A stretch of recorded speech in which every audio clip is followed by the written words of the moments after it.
বর্তমান সময় নির্বাচন কমিশন আমরা নির্বাচন কমিশন বলি, দেখেন ভাবেন যে মাওলানা সাহেব রাজনীতির কথা বলছে। জি না, আমরা রাজনীতির কথা বলি না, কিন্তু কিছু কিছু কথা, কিছু কিছু দুঃখ চেপে রাখাও কিন্তু সম্ভব না। বর্তমান ভারতবর্ষের নির্বাচন কমিশন নির্দিষ্ট একটা দলের দ্বারা পরিচালিত হচ্ছে। আপনারা সকলে জানেন আমাদের মুর্শিদাবাদে 11 লক্ষ মানুষের নাম আন্ডার অ্যাডজুডিকেশন। কিছু করার নেই। আমি নিজে আমার সব কিছু ডকুমেন্ট আছে, বার্থ সার্টিফিকেট আছে, মাধ্যমিক সার্টিফিকেট আছে, এইচএস আছে, ইউনিভার্সিটির সার্টিফিকেট আছে। আমার কোনো সমস্যা আলহামদুলিল্লাহ হয়নি। কিন্তু আমার আব্বা আর আমার আম্মা 2002 সালে ভোট দিয়েছেন। আমার মায়ের নামে 2002-এ বিবি ছিল না, পরবর্তীতে বিবি লাগানো হয়েছে। এতটুকু সমস্যা। এই কারণে আমার মায়ের নাম আন্ডার অ্যাডজুডিকেশনে এসেছে। দেখেন তারা যে নীতির উপরে প্রতিষ্ঠিত ছিল, প্রথম নীতি তাদের কথা কি ছিল? যাদের 2002-এ নাম আছে তাদেরকে কিছু কাগজ দিতে হবে না, কোনো চিন্তা ছাড়াই তাদের নাম উঠে যাবে। অথচ আমি যে বুথের বাসিন্দা, আমার বুথে 1292 জন ভোটার আছে, তার মধ্যে 577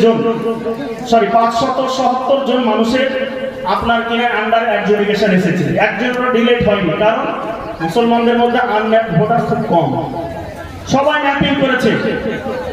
অথচ 50% মানুষকে আন্ডার অ্যাডজুডিকেশনে ফেলে দেওয়া হয়েছে।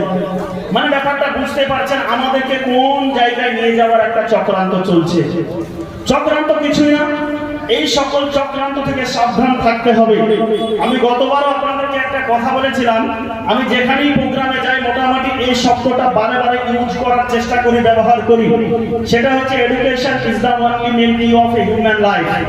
মানুষের জীবনে একমাত্র মূল চাবিকাঠি যেটি, সেটি হচ্ছে তার শিক্ষা। একটা ঘর দরজা জানালা যদি বন্ধ করা থাকে সেই ঘরটা থাকবে অন্ধকার। যতক্ষণ না ঘরটাকে চাবি দিয়ে খোলা হবে ততক্ষণ পর্যন্ত ঘরে আলো প্রবেশ করবে না। তেমনই একটা মানুষ যতক্ষণ না পর্যন্ত শিক্ষিত হবে ততক্ষণ পর্যন্ত ওই মানুষটার পূর্ণাঙ্গ বিকাশ হবে না। বড় উদ্দেশ্য এটাই যে আমরা মুসলমান সম্প্রদায়ের মানুষ আমাদের সন্তানদেরকে আমাদের মতন রাজমিস্ত্রি আর লেবার বানাতে চাই। আমি একটা আবেদন আপনাদের কাছে, রিকোয়েস্ট এটাই করবো যে জি না, আপনারা কি করেছেন এটা ভুলে যান। আপনাকে এই দায়িত্ব নিতে হবে যে আপনার কোলে যে সন্তান এসেছে, আপনার ঘরে যে সন্তান এসেছে, সেই সন্তানকে আগে শিক্ষিত করতে হবে। যদি শিক্ষিত না করে এইভাবে অপদমিত হতে হতে একটা দিন এমন আসবে যে আপনার কোনো চিহ্নই আপনি খুঁজে পাবেন না। অতএব প্রধান অস্ত্র শিক্ষা। কারণ একটা প্রবাদ বাক্যের মধ্যে পাওয়া যায়, বিভিন্ন মনীষীরা বলেন তলোয়ারের ধারের থেকে কলমের কালিমের মূল্য বেশি। তলোয়ারের ধারের থেকে কলমের কালির মূল্য বেশি। কারণ একটা কলম অনেক কিছুই করতে পারে যেটা নির্যাতন কমিশন করছে, কিন্তু আপনি যতই তলোয়ার নেন আর যতই হাতে অস্ত্র তুলে নেন, আপনি যদি ময়দানে নামেন আপনাকে পড়াশোনা করতে সময় লাগবে। কিন্তু যদি আপনার সেই ডকুমেন্ট থাকে, সেই যদি আপনি তথ্যকে জোগাড় করে রাখেন, এই ডকুমেন্ট বলেন আর তথ্য বলেন, এ টু জেড সব কিছুর জন্য কিন্তু শিক্ষার প্রয়োজন আছে। শিক্ষা ছাড়া কিন্তু জোগাড় করা সম্ভব নয়। অতএব শিক্ষিত হতে হবে। নিজে হননি, ছেড়ে দেন, নিজের কথা বাদ দিয়ে দেন, কিন্তু নিজের সন্তানকে শিক্ষিত করুন। একটা কথা আপনাকে বলি, যদি প্রয়োজন হয় যে 3 বেলা খেতে গিয়ে আপনার যদি অসুবিধা হয়, 1 বেলা খাওয়াকে কমিয়ে দেন, কমিয়ে দিয়ে আপনার নিজের সন্তানকে শিক্ষিত করুন। যদি শিক্ষিত করতে পারেন তবে এই সমাজের জন্য মঙ্গল হবে, ভালো হবে।